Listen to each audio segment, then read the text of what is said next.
Mas Ahmad Dhani. Yes. Terima kasih Mas, waktunya Mas. Ya. Ini udah bertahun-tahun janjian, baru kesampaian malam ini. Ya. Malah duluan sama Dul jalan nih kemarin. Mas sehat Mas? Alhamdulillah, alhamdulillah. Kalau ditanya soal COVID, percaya atau enggak, ya percaya enggak lah. Belum nanya Mas. Oh, belum. Mas, sebenarnya kalau saya sih sebagai ini Mas, sebagai fansnya Mas Dhani dari kecil. Ya. Dari album pertama Mas Dhani, Dewa 19, saya punya kaset dan CD-nya. Tapi ada satu album yang saya suka, itu album Pandawa 5. Ya. Itu yang bikin saya jadi pengen ngeband Mas. Mantap. Ditambah tahun 2000, Mas Dhani rilis album Bintang 5. Nah, itu dulu aku waktu masih SMP Mas. Aku 2000 itu masih SMP kelas 1. Aku nonton Mas Dhani di dekat rumah waktu itu, di Budi Luhur. Aku nonton paling depan. Surat Jakarta? Ciledug. Oh, Ciledug. Iya. Jadi, ya itulah. Wah, lupa aku. Masa-masa di mana saya jadi pengen Lupa. punya band dan ya punya karya juga. Mas, kalau Mas Dhani itu sebenarnya pas bikin Dewa saat itu memang pengen rekaman langsung atau emang cuma iseng-iseng aja Mas waktu Dewa 19 tuh? Waktu pertama kali Dewa 19 itu tahun 90. Jadi Dewa kan ada masa ketika kita memutuskan untuk menjadi sebuah band pop rock ya. Oke. Dulunya kan saya Andra Erwin, dulunya kan bandnya kan band fusion. Ketika kita putuskan untuk main pop rock, itu saat itu yang terkenal ada 2 band yang menjadi band acuan kita, yaitu Club Project dan Slang. Jadi karena mereka berdua udah rekaman dan sukses, ya, terutama Slang waktu itu tahun 90 atau 90 ya, tahun 90 Slang udah keluar albumnya tuh, dan sukses. Terus ya tentunya gara-gara itu kita jadinya mau rekaman gitu, jadinya nggak pengen main band di cafe atau band-band, kita maunya rekaman. Kebetulan ada yang memfasilitasi sehingga rekaman. Jadi emang gara-gara Slang juga kita akhirnya jadi pengen rekaman gitu. Okay. Kalau nggak ada Slang mungkin ya kita mungkin belum tentu kepikiran untuk cepat-cepat rekaman. Karena kayaknya wah ini kayaknya pas ini masanya Dewa 19 untuk juga mempunyai album sendiri gitu. Waktu itu di Surabaya Mas ya? Waktu Masih di bikin Surabaya ya, masih di Surabaya. Nah, ini menarik waktu ada aku sempat dengar cerita tentang ketika Mas Dhani bersama Dewa 19 tuh gede juga. Sempat ada sedikit clash sama Slang bener Mas, yang gara-gara nggak mau main di siapa yang main duluan dan terakhir. Itu hoax itu. Oh iya? Itu hoax itu. Itu hoax. Itu tahun 97 itu. Ya, makanya itu kan sempet Itu tahun santer banget itu tuh. tahun 97 itu, tahun 97 itu. Berarti kan kita udah lompat nih tahun dari 91 ke 97 nih. Iya. Pertanyaannya kan 97. Itu hoax itu, hoax. Hoax. Oke. Jadi kita Dewa 19 itu nggak pernah ribet sama siapa yang main duluan. Oh gitu ya? Iya. Yang penting kita dibayar duluan, yang paling penting. Itu benar. Siapa yang main duluan terserah, yang penting kita dibayar duluan. Gitu. Sama lunas duluan Mas ya? Ya itu lunas duluan paling penting. Nggak usah apa yang tampil duluan, kita nggak terlalu masalah. Justru kadang-kadang kita milih waktu, kalau misalnya bandnya banyak, kita kadang-kadang milih maunya jam 7 malam karena lebih enak, nggak terlalu malam gitu kan. Kita nggak pernah kita tidak pernah bangga menjadi pemain terakhir. Nggak pernah bangga. Yang penting dibayar. Kita lebih bangga kalau besar. kita dibayar duluan di depan. Nah, Dan lebih besar. iya. Itu hoax itu, hoax. Oke, ini balik lagi ke 90 lagi Mas. Ya. Itu album pertama di 19. Referensi apa sih Mas? Waktu itu lagi dengerin siapa aja Mas?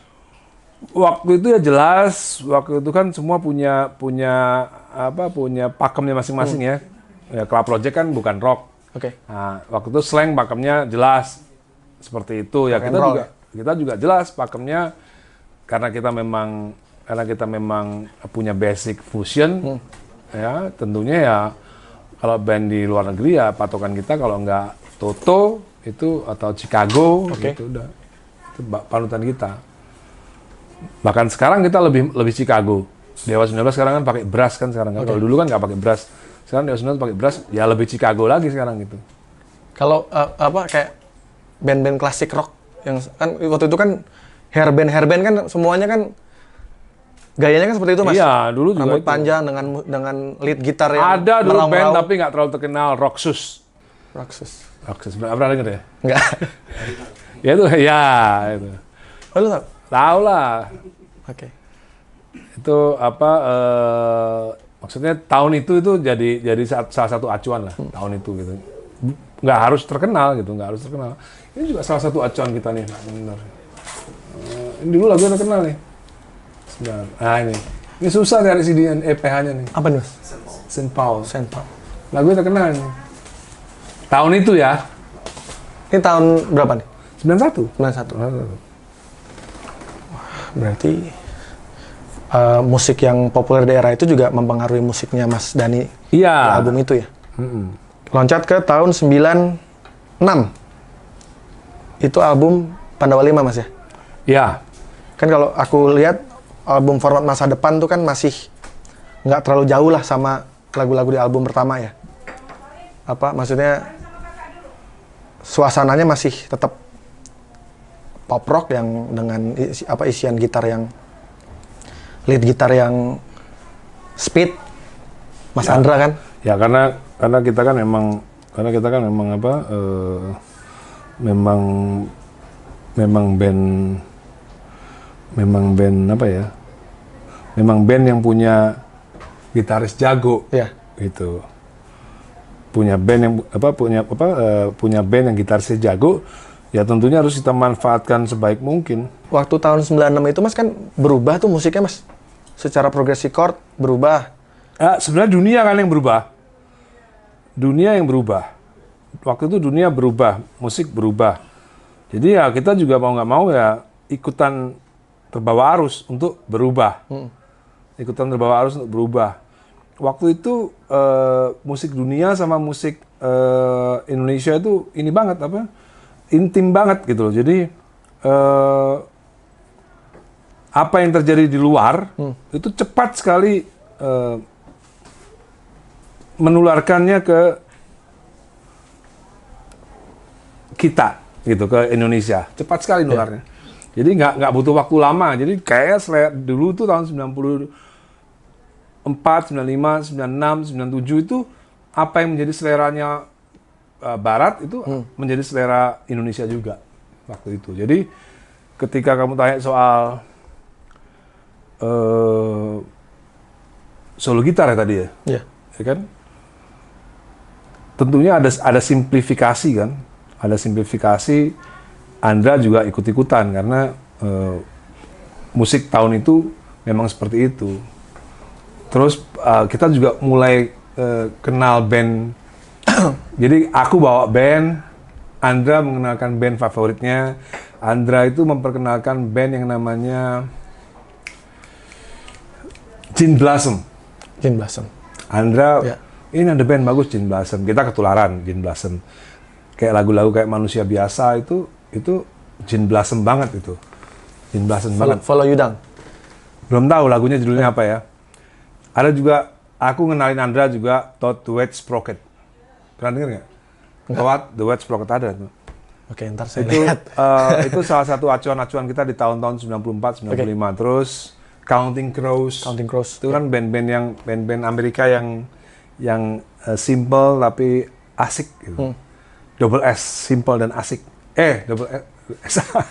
Simple dan asik pokoknya. Jadi meskipun simple tapi tetap bobotnya ada. Nggak pakai X kan, Mas? Hah? Kalau A6 kan Enggak, beda. anak. Beda. Jadi Counting Crows, Oke. Todd Wet Sprocket, Gin Blossom itu acuan kita. Ari Lasso kayaknya nggak nyumbang referensi kayaknya Ari Lasso. Iya, yang Di, nyumbang di album itu? nggak maksudnya nyumbang referensi Iya. gitu. Andra tuh nyumbang referensi termasuk Gin Blossom. Oke. Itu kan Sheila on Seven kan Gin Blossom banget, hampir semuanya lagunya kan Gin Blossom semua tuh. Kita udah mulai di album ketiga kan terbaik Gin Blossom. Counting Crows kayak lagu Hitam Putih itu Counting Crows banget.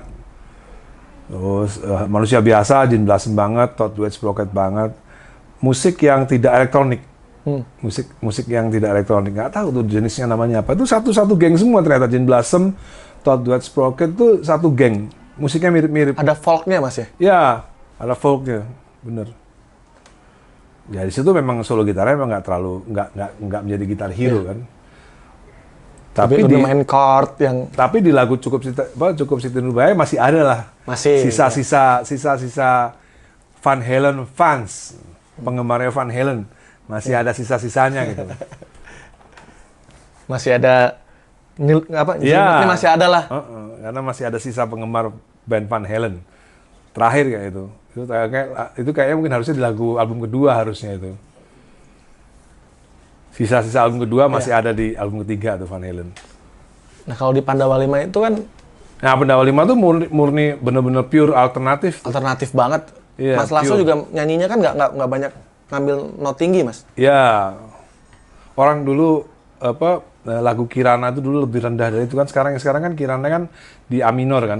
Dulu kita rekamnya di E minor dulu. Lebih rendah? Iya lebih rendah, tapi nggak enak. Makanya waktu itu untung kita punya produser yang bagus ya.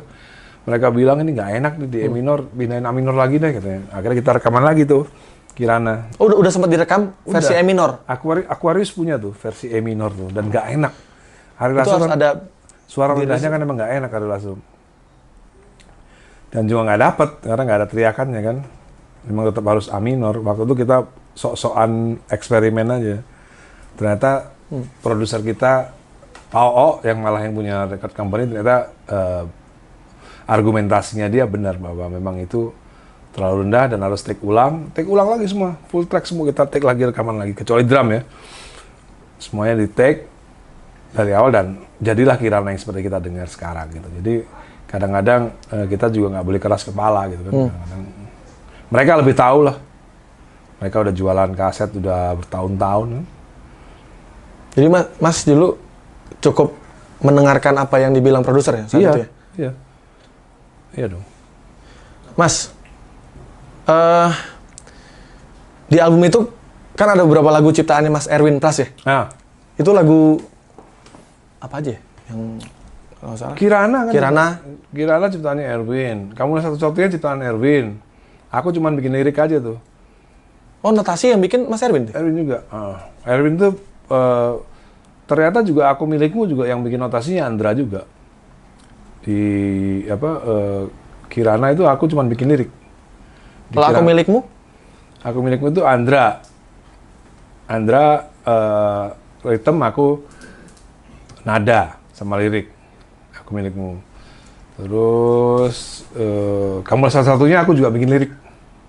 Tapi notasinya Mas Erwin. Chord sama notasi Erwin. Aku cuma bikin lirik. Oh, kalau chord sama notasi itu maksudnya yang ngasih chord itu Ya. termasuk bikin lagu sih Mas? Sebenarnya? Iya dong.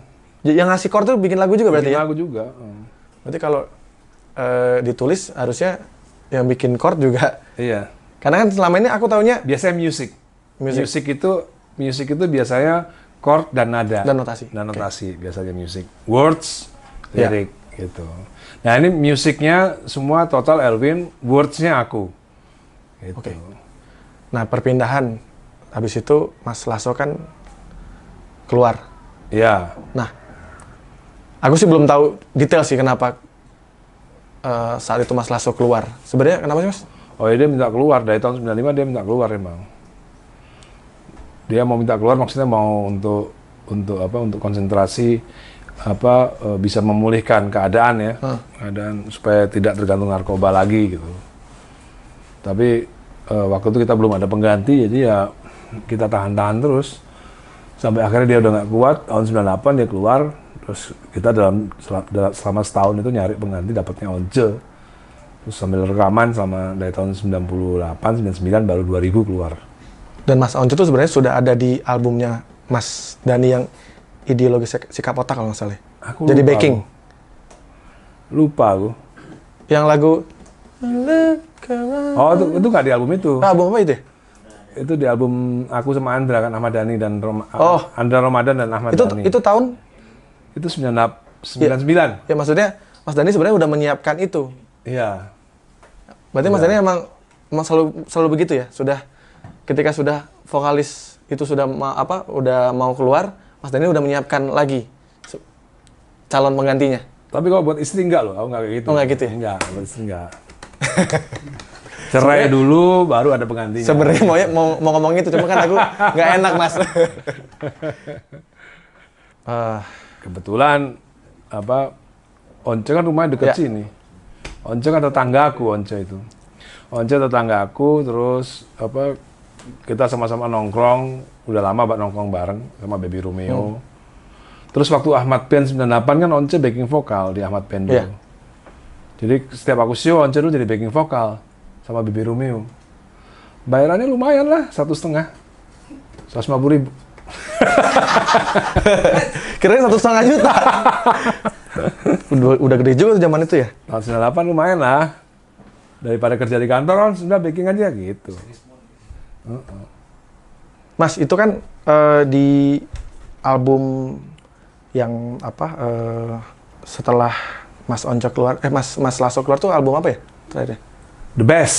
The Best ya? The Best. Yang lagu Elang ya? Ya, 1998 tuh. Apa 1999 ya? 1999 The Best. Ya. Nah itu kan sebenarnya Mas Lasso kan lagi parah-parahnya itu, maksudnya lagi tergantung sama narkoba saat itu ya. Mas Dhani saat itu sempat ini nggak sih? Maksudnya sempat ketularan juga sih pakai narkoba juga gitu? Kalau aku pakai narkoba itu tahun 94 ya. Oke. Bukan 99. 94 itu aku pakai nyoba-nyoba aja supaya kompak aja gitu. Masa hari narkoba, aku nggak narkoba gitu. Biar kompak aja rekamannya, biar apa ya namanya ya? Biar sefrekuensi gitu loh. Dan waktu itu narkoba itu, heroin waktu itu belum ada undang-undangnya. Makanya semua orang dulu kena heroin ya karena emang nggak ada undang-undangnya. Setelah ada yang mati gara-gara OD, baru dibuat undang-undang sama DPR tuh. Baru akhirnya dilarang. Dulu mah bebas-bebas aja dulu.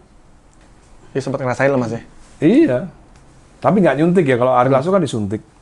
Kalau aku nggak nyuntik, aku dibakar aja biasa gitu. Jadi nggak edik.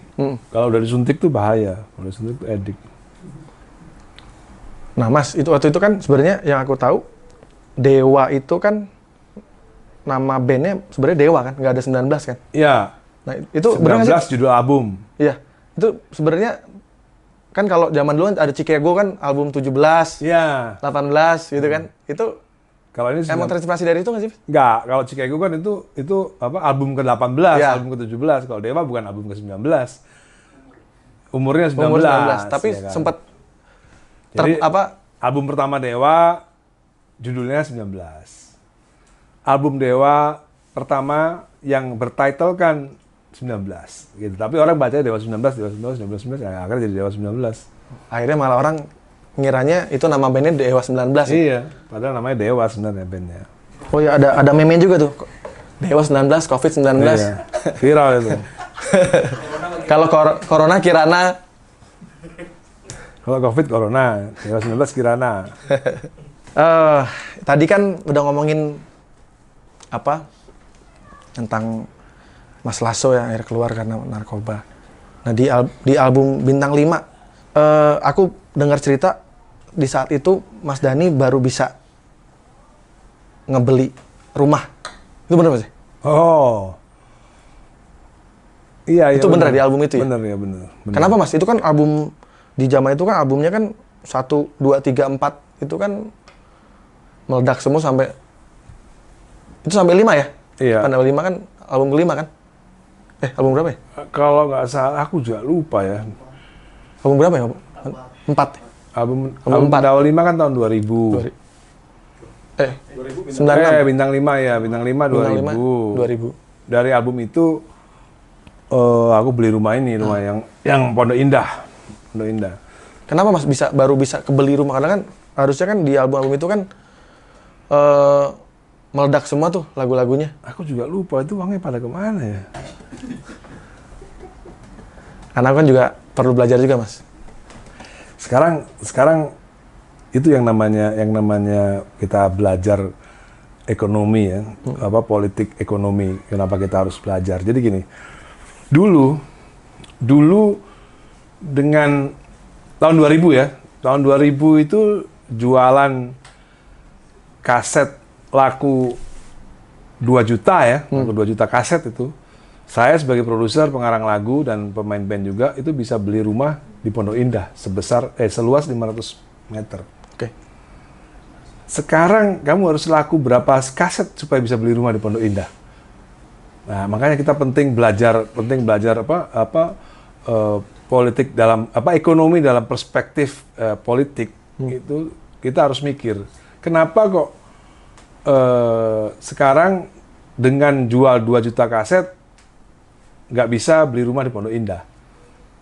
Dulu jual 2 juta kaset, seorang produser musik saya dan bandnya bisa beli rumah di Pondok Indah. Nah, itu kan kita mesti belajar yang namanya inflasi ya, dan lain-lain. Itu apa Mas yang membuat Mas akhirnya bisa membeli ini Ya sampai kan? punya rumah sebesar ini? Ya karena waktu itu memang sesuai harga jual kaset sama harga jual tanah itu sesuai. Tapi sekarang dengan YouTuber bisa beli rumah Pondok Indah. Kalau jadi YouTuber ya. Asal subscribernya banyak sih bisa. Iya, bisa. YouTuber sekarang bisa. Makanya pemain band sekarang jadi YouTuber aja. Supaya bisa beli rumah di Pondok Indah. Mas, ini kan kemarin sempat ngobrol sama Dul Jailani. Di album Bintang 5 itu kan menurut aku kalau sebagai remaja saat itu ya, itu album bagus banget ya. Nggak tahu biaya produksinya berapa, itu mahal nggak sih Mas? Itu 500 juta. Satu album? Tahun 2000. Berarti... Dan 500 juta itu dikasihkan ke aku semua. Biaya produksinya. Yang lainnya nggak dapet. Dia terima beres aja Pak? Iya. Karena kan aku yang punya studio, aku yang punya ini. Nah itu ada satu yang diceritain sama Dul. Ada lagu yang berjudul Risalah Hati ya. Yang aku bisa itu bener Mas yang bikin kata-kata itu bundanya si Dul? Lupa lu. Udah banyakan lagu. Kata-katanya ya? Kata-kata itu. Aku lupa lu. Aku cross check aja karena kan kemarin habis ngobrol sama Dul, dia bilang gitu. Lupa lu. I'm not sure about it. Oke. Tapi kalau di pencipta tulisannya Mas Dhani kan kalau nggak salah ya? Iya. Secara kan memang secara ini kan ya tentunya saya lebih apa ya? Lebih jago lah istilahnya. Iyalah kalau Mas Dhani emang pasti jago lah. Kalau nggak mungkin bikin lagu. Aku nggak tahu maksudnya apa kata-kata itu, liriknya. Iya, liriknya. Yang aku bisa. Sebenarnya karena gini, itu liriknya bagus banget. Gini ya. Kalau mau jujur ya, aku jadi ingat sekarang gara-gara ada yang mengklaim bahwa itu adalah kalimatnya gitu. Oke. Sementara lagu itu sebenarnya liriknya itu dari lagunya na na na na Bener ya? na na na na 'cause I can make you love me if you don't. Dari kata-kata itu aku bikin refnya, aku bisa membuatmu reveal kan. Jadi bukan dari Maya berarti, dari Bonnie Raitt. Terjawab. Terjawab sudah. Terjawab. Berarti Dul salah Dul. Dul salah. Enggak dulu mungkin dikasih tahu ibunya kan. Mungkin ibunya juga lupa kalau denger lagu itu kan, kita nggak tahu. Karena aku kayak misal denger lagu yang Mas Dhani bikin buat Krisya yang dan aku tak punya itu juga gitu sama kan? James Ingram kan sama, modusnya sama kan. I don't have the iya modusnya sama. Berarti bukan dari Maya, berarti dari Bonnie Raitt, satu lagi dari James Ingram. Oke, jadi Ya mungkin kalau dulu nggak tahu Bonnie Raitt kan, dulu nggak tahu Bonnie Raitt, dulu nggak tahu James Ingram. Mas kalau ngelihat anaknya Mas Dhani kan kalau L, terus dulu kan kayaknya yang paling kelihatan ini ya, Saat ini musisinya. Ya. Saat ini. Nah, Mas Dhani nggak pengen kolaborasi gitu Mas sama anak. Kalau saya lihat kan kayaknya bikin lagunya sama Pai, sama Bang Pai. Nggak pengen bantuin Mas? Nggak tahu aku. Si Dulnya, aku kan nggak pernah apa ya, suggestion dia gitu. Semuanya kan tergantung dia maunya apa. Kalau yang aku dari dulu ngomong ke Dul bukan kolaborasi. Dul, kapan kamu aja mau belajar musik sama ayah, ajarin gitu. Ngapain kamu mesti belajar bikin musik sama orang lain? Ayah aja dari awal nggak pernah dibikin musik sama orang lain. Kangen itu kan jelek-jelek itu aku sendiri yang bikin. Jelek begitu? Iya, jelek lah, kangen lah. Soundnya hancur, aduh. Di zaman itu emang, maksudnya Mas merasa itu hancur Mas soundnya? Hancur lah. Aransemennya gitu, norak banget. Tapi it works gitu. Untung waktu itu penggemarnya juga banyak yang norak kan. Kalau enggak, waduh. Enggak, bayangin aja Kangen muncul di tahun 97, pasti nggak laku. Jadi memang pas Kangen muncul tahun 92 pas. Kirana muncul tahun 97, Kirana kan pas.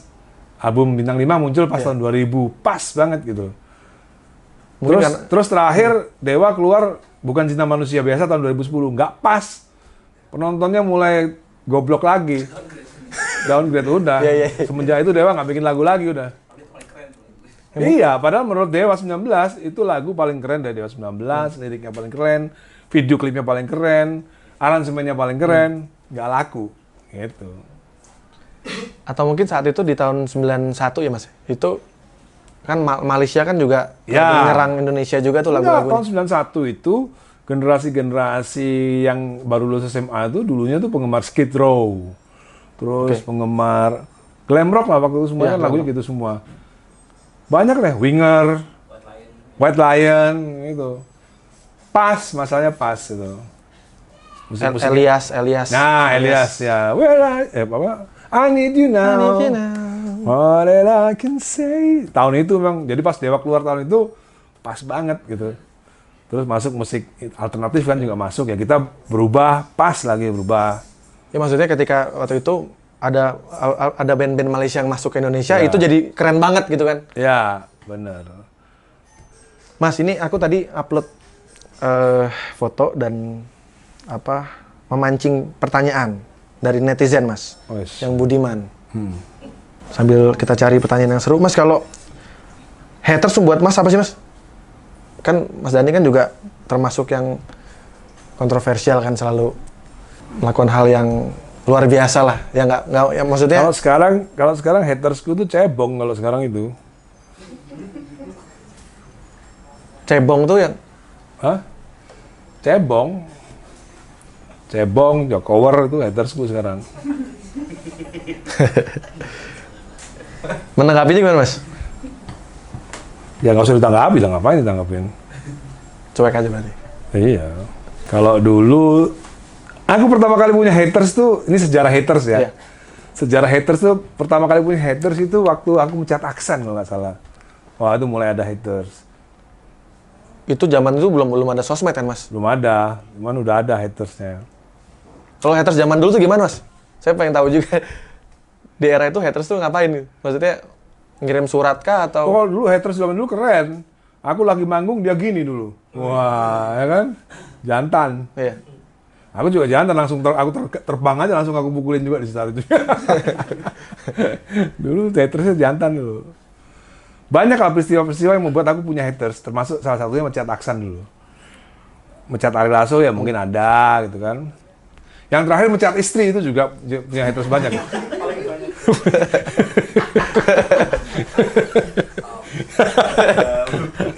Pokoknya setiap mencat pasti ada haters lah. Yakin apa sama Indonesia sekarang Mas? Yakin apa dengan kondisi Indonesia sekarang? Aku? Seyakin apa? Ya, saya masih yakin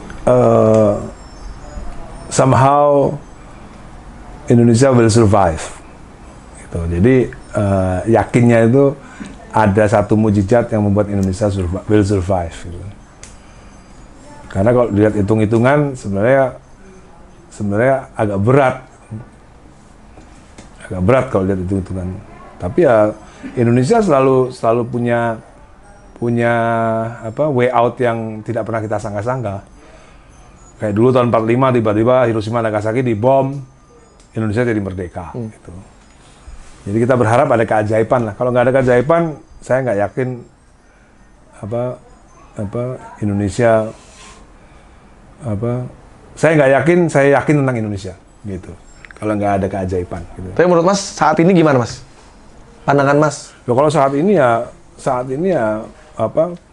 sebenarnya headed for disaster sebenarnya saat ini. Ekonomi hancur, ya kan? Penegakan hukum hancur.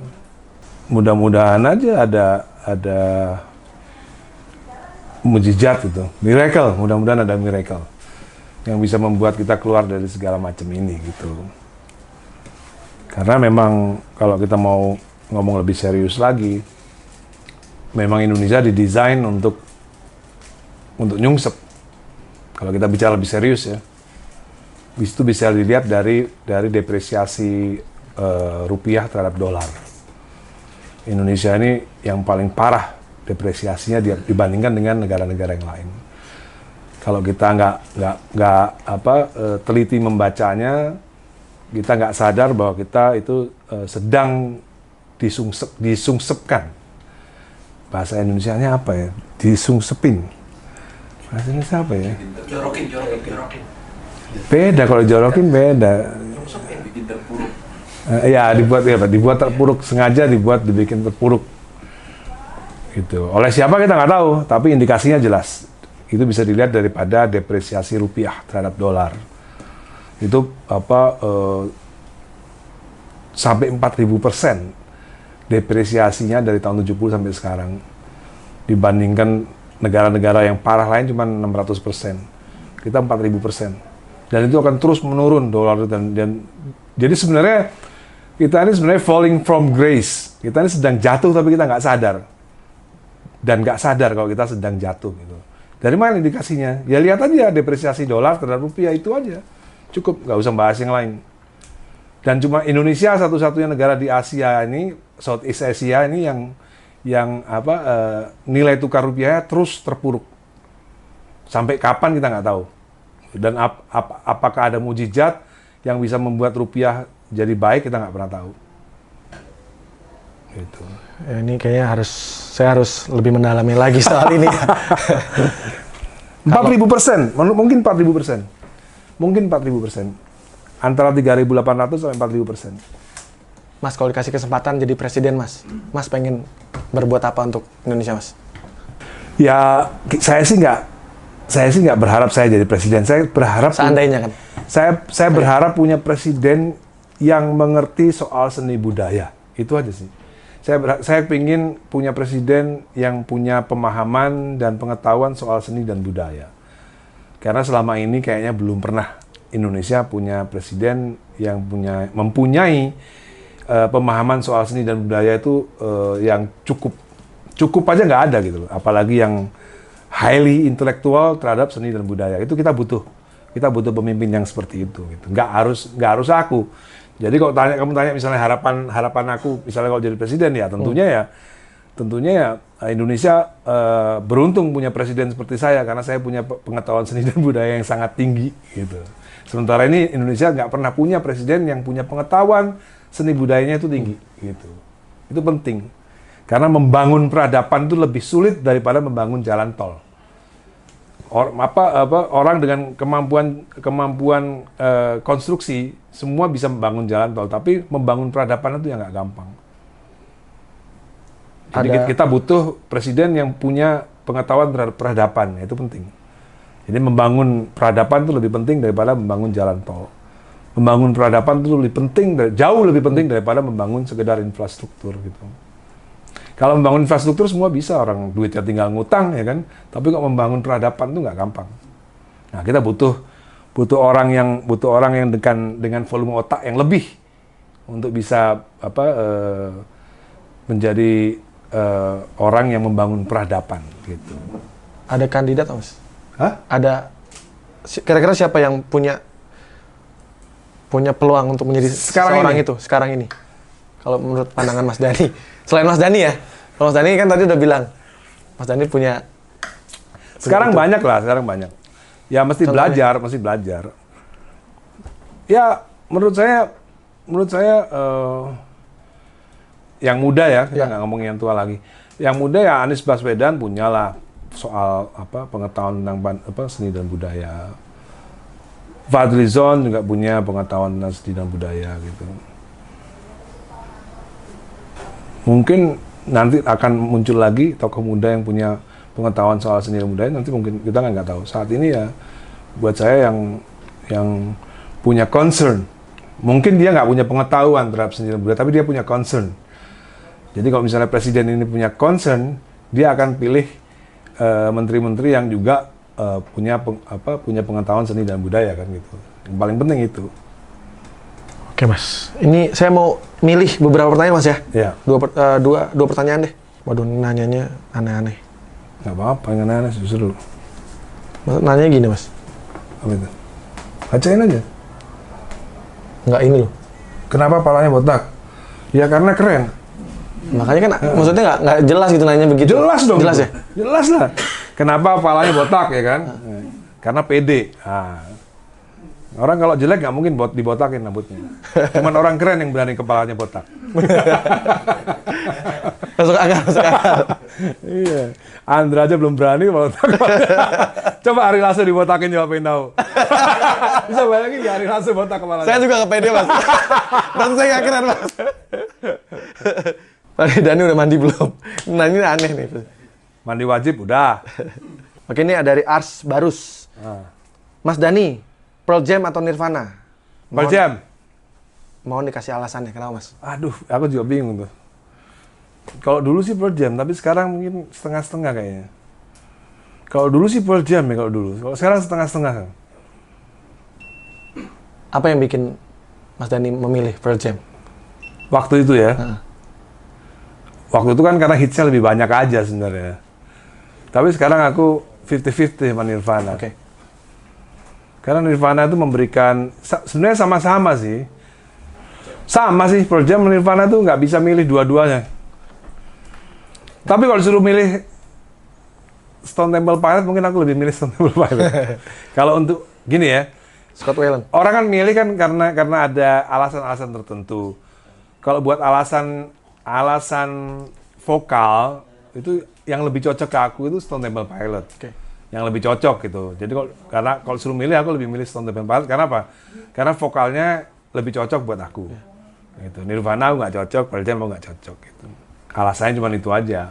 Oke, ini ada Cupi Yusuf kepada Pak The Legend, Ahmad Dhani. Apakah masih menyukai Manchester United? Karena saya suka MU. Makanya saya pilih. Dulu. Sekarang udah nggak pernah ngikutin lagi. Dulu kan suka bareng-bareng Alma Dul kan. Iya. Jadi dulu suka ngikut-ikut anak-anak. Aku ikut-ikut anak-anak aja. Kalau sekarang kan udah jarang. Kalau L tuh Chelsea ya nggak salah ya? Chelsea ya. Aku pernah janjian juga, Mas, waktu aku ke London, janjian sama L, cuma nggak ketemu. Oh. Waktu itu nonton MU juga sih.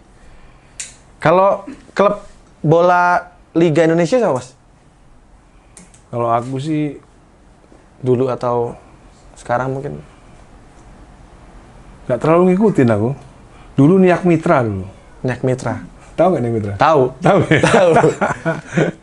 Itu abis itu jadi Mitra Surabaya kan ya, kalau nggak salah ya? Mungkin. Dulu sih zaman aku SD Niak Mitra dulu. Sama kayak Mas Lasso, dia sukanya Niak Mitra tuh. Oh iya dulu sama anak Surabaya Niak Mitra dulu pasti. Oh, malah bukan Persebaya ya? Nggak tahu kenapa. Oke, satu lagi pertanyaan dari netizen. Ini ada dari Nona Feli nih, Mas. Ya. Aku nggak nitip tapi request. Mas Dhani bikin karya macam sama Dewa dulu aja dong. Nggak usah yang lain-lain. Bayar berapa? Berani berapa? Berani berapa? Jadi Mas Dhani tuh kalau bikin lagu sebenarnya gampang-gampang aja Mas ya? Iya, tergantung duitnya ya kan. Kalau sekarang. Iya. Tuh udah dijawab tuh, tergantung duitnya. Berani bayar berapa? Berani bayar berapa? Wani Biro, ya kan? Terakhir ini ada dari Nur.Ramadhani.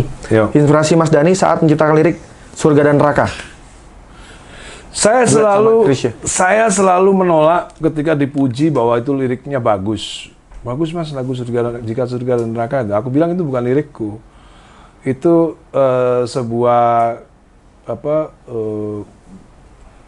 lirik imajiner sebenarnya dari tokoh sufi perempuan namanya Rabiah Al-Adawiyah. Jadi puisi-puisi dia tuh banyak menyoal soal itu. Lalu aku membuat kata-katanya yang kira-kira seperti itu. Jadi kalau liriknya Rabiah Al-Adawiyah itu seperti ini. Ya Allah, berikanlah aku air seluas samudra biar aku padamkan api nerakamu, gitu. Kira-kira kayak seperti itu. Jadi lirik Jika Surga dan Neraka itu inspirasinya dari Rabiah Al-Adawiyah. Aku hanya ngutip dari dialektika Rabiah Al-Adawiyah dengan Tuhan, gitu. Jadi Rabiah Al-Adawiyah itu konsentrasinya ke situ, gitu. Jadi pengabdian tanpa pamrih, bahwa orang sembahyang itu bukan karena sholat, bukan karena surga, bukan karena neraka. Jadi saya selalu menolak ketika aku dipuji bahwa lirik itu bagus, karena itu bukan aku yang bikin, itu Rabiah Al-Adawiyah yang bikin. Oke Mas, terima kasih. Bahkan lagunya juga bukan aku yang bikin. Itu kan lagu barat kan? Oh iya? Lagu barat itu. Musika bayar royalti. Oh jadi itu notasinya bukan Mas Dhani ya? Bukan cuma notasi, semua musiknya bukan aku yang bikin. Namanya ada artis namanya Stephen Simon.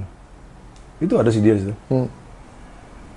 Karena nggak dirilis di Indonesia, di luar negeri juga nggak terlalu ini. Akhirnya aku bikin lirik lagu itu dengan notasi itu. Itu karena Mas Dhani memang punya banyak referensi, jadi bahkan orang pun kayaknya nggak tahu ya? Iya, jadi kalau aku sih gini loh, ini ada lagu bagus, sayang banget nggak didengar semua orang gitu. Oke. Akhirnya dibikin lirik bahasa Indonesia, akhirnya didengar banyak orang gitu. Banyak sebenarnya yang aku siapkan untuk itu.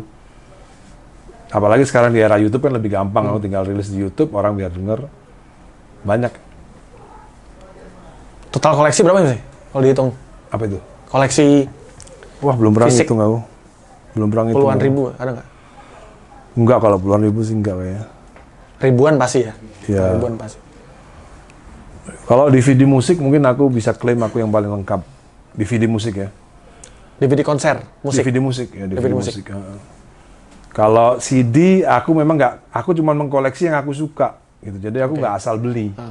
Aku cuman, jadi yang kamu lihat di sini CD-ku ini ya, ini semua yang aku dengerin. Bukan aku nggak dengerin. Gitu.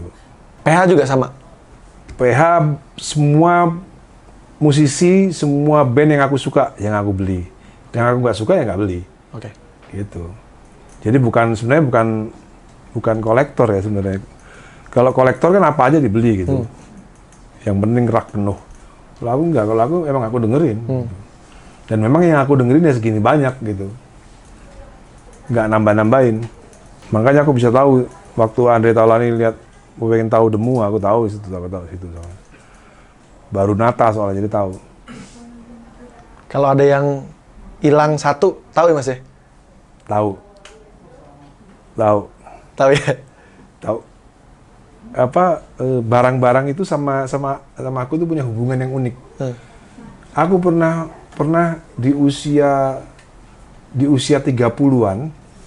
Di usia 30-an aku tuh bermimpi ketemu sama kasetku saat aku di usia belasan. Oke. Jadi di mimpi itu aku loh, iya. Kasetku di mana ini ya? Gitu. Kaset Queen aku ingat banget. Jadi kaset itu masuk ke mimpiku, bayangin aja. Hubungannya sangat erat. Deket banget berarti sama koleksi-koleksi sampai ini. bisa masuk mimpi. Mas, ini terakhir Mas. Mas kan idola saya dari kecil. Saya dulu dengar lagu Dewa itu hampir setiap hari. Iya. Terus sekarang saya bisa ngobrol sama Mas Dhani dan beberapa kali ketemu juga. Makanya waktu Mas Dhani komentar soal album pertama The Massive yang gitar akustikmu enak tuh suaranya. Nah saya seneng mas, merasa ya bangga lah Mas Dani sampai komentar kayak gitu. Padahal itu gitar pakai Yamaha mas, gitar Yamaha yang dikasih sama orang gitu. Orang pertama yang beliin saya gitar. Kaget. Ada Katy Perry ternyata. Mbak juga pakai. Bingung mau ngapain. Halo. Tapi dia beli makeup besok. Keren banget nih rambutnya. Dia masak makeup ya.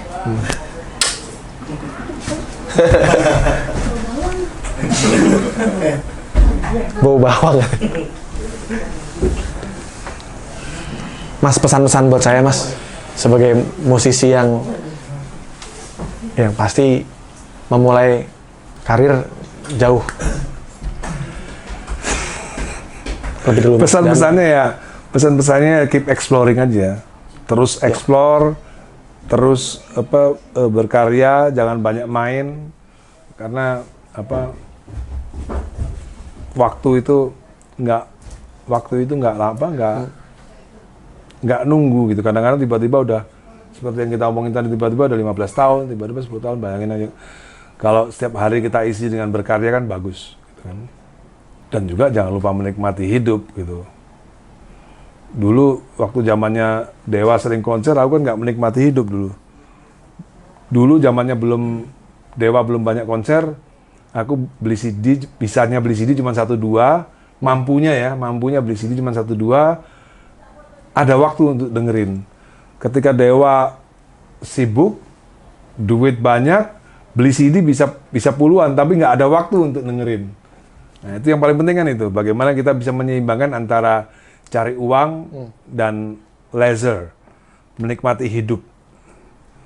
Kadang-kadang nonton film aja kita nggak punya waktu kan. Dengerin zamannya dulu masih nggak sibuk, dengerin CD 1 album masih bisa gitu. Sekarang waktu udah nggak ada, apalagi udah punya keluarga, udah punya anak. Apalagi jadi YouTuber, harus syuting terus. Setiap hari upload lagi mas ya? Oke, teman-teman semua rappers dan juga yang sudah nonton rap show kali ini sebuah kehormatan bisa datang ke rumah Mas Dani, bisa ngobrol banyak hal tentang kebangsaan, tentang belum kebangsaan cuma sedikit. dikit ya, dikit banget tentang perjalanan Dewa sampai klarifikasi Mas Dani tentang lirik lagu itu yang akhirnya dibocorin dari mana. Makasih Mas, waktunya Mas. Thank you. Jangan lupa untuk subscribe, and like, share, dan komen. Dan Mas Dani juga ada channel YouTube ya Mas? Ada. Apa Mas? Video Mas? Legend. Video Legend. Jangan lupa juga subscribe Video Legend. Sekarang juga ya. Subscribe sekarang juga. Jangan lupa. Jangan lupa.